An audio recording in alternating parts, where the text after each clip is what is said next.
Well, yesterday's tragedy came at a time when there is increasing violence among migrants and people smugglers in northern France. And the UK is committed to giving France more than £670 million between 2018 and 2026 in a bid to tackle the migrant crisis. But 402 people crossed the Channel yesterday alone. Well, I'm joined now by Peter Allen, who's a journalist based in Paris. Peter, welcome to the show.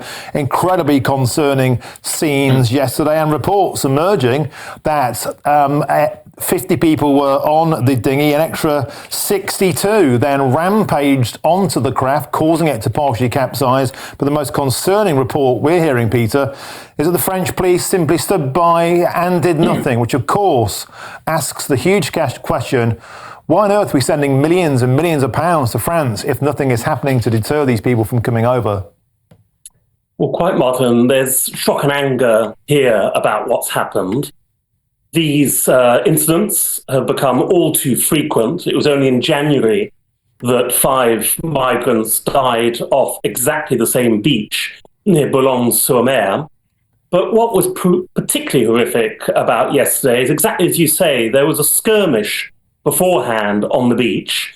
The picture I've got of what happened is that there were people, including women and children, on the boat, and suddenly a gang of young men ran down the beach to effectively want to take the place of the women and children and their husbands, for example. And that's where the real trouble started. The police did what they always do over here, which is throw tear gas canisters out. What that's going to do to stop people jumping onto a boat, I don't know. It didn't work in this case. And on the contrary, there was some very serious violence on the beach. And then once the gang was in the water, the French police withdrew completely and left these young men to get on the boat. And then what did we have? Potentially murders, Martin. I mean, I'm speaking as strongly as that because that's the word that's being used at the moment. These men were absolutely determined to make sure they had a place on that boat, and they didn't care who had to come off because they wanted that place.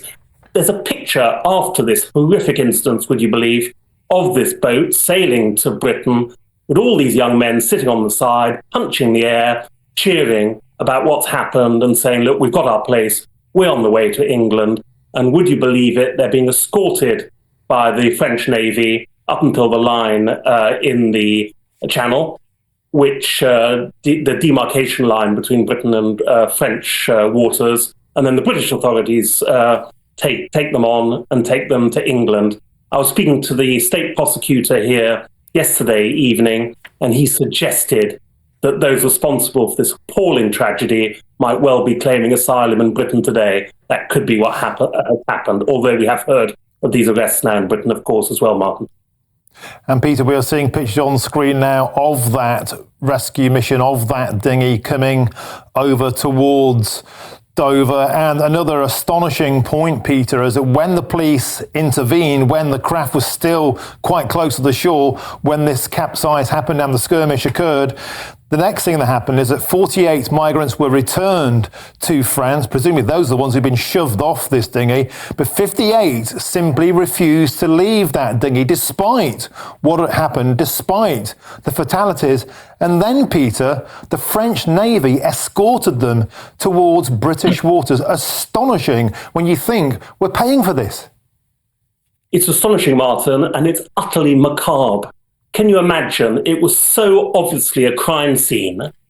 You say quite rightly that people were taken off the boat and returned to Boulogne. Among those taken off were 5 dead people, including a young child aged between 4 and 7. We don't know her full identity at the moment, but aged around that age. Her father fell into the arms of charity workers when he got to the shore and said, I've not only just seen my daughter dying in front of me, but I've also seen men who've taken her place in the boat, travelling off to England with big smiles on their faces. Can you believe a more macabre, horrific situation?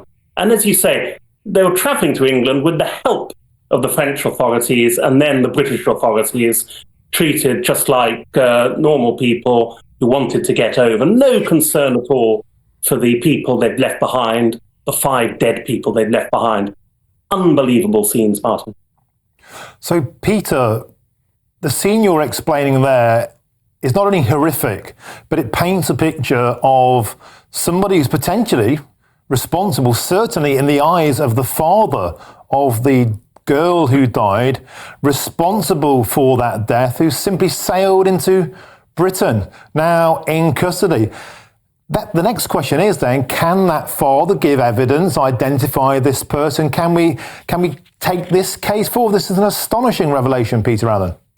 It really is. The whole thing is very, very complicated, Martin. Over here, there is a judicial inquiry into what's happened. A prosecutor in Boulogne has opened an inquiry into manslaughter. That's the charge at the moment. That can be changed. At the moment, it's a charge of manslaughter against people unknown.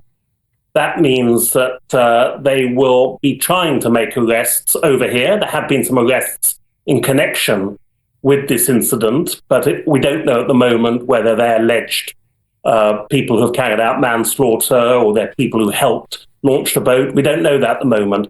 These inquiries can take a very, very long time, anything up to 2 years sometimes, and they are often become incredibly complicated when they become cross-channel inquiries. The British and the French don't have a great record of working together to bring criminals to justice in this kind of a way. You would hope in a situation like this, when you're dealing with 5 deaths, things might be speeded up, cooperation might be a lot better, but I wouldn't hold my breath. We've got to see what's going to happen. But as I say, an inquiry has been launched over here, and you would hope that it will be in conjunction with the British, Martin. Peter Allen, incredible stuff. A manslaughter case has been launched in France, and perhaps the people responsible for that are now in Britain in custody here because they were simply waved across the channel by the French. Peter Allen, incredible stuff. Thank you so much for joining us on the show from Paris today.